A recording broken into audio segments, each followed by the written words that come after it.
Signs of the Time is a hobby I have where I make and sell signs. Typically they're like historical looking signs, they're distressed.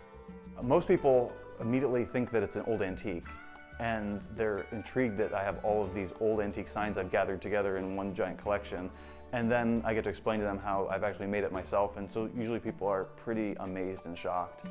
It starts with just finding some old pallets that people are throwing away, and I get the pallets, I take them apart, find pieces of wood that are really unique and have a lot of character, and then I build a sign with them, paint the sign, and then I distress it in different ways to make it look like it's 100 years old.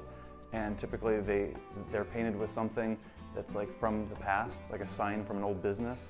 And then I look at it for a while, and then I hang it up at the place we sell signs at, Fat Sally's, and hopefully someone else looks at it, loves it, and wants to take it home.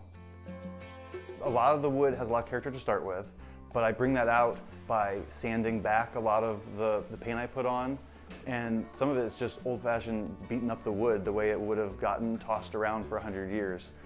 Hitting it with a hammer, pounding nails into it, dragging it around in the driveway. From there, I have a couple secret steps I use to really add a little extra character to it, and then I usually finish it off with some stain to darken it up, and then it's good to go. Most of the signs have a historical aspect to them. So I find these old hand-painted signs in pictures, and I try to reproduce them or use the ideas from those signs to create my own. People gravitate towards the signs that either they remember something like that from their childhood, or that has the name of like their hometown on it, signs from where they grew up, businesses they remember going to with their parents or their grandparents, or businesses that their family members used to own 100 years ago. People really like seeing stuff like that. A lot of the signs I make are signs that are gone forever, and nobody's really making a lot of these signs anymore. The old signs were extensions of the artists who made them a lot of times. The artists had their own style, their own way of writing the letters and drawing the letters, and just the colors are so rich from these old signs. And so I think a lot of times when people see the signs, it reminds them of older days.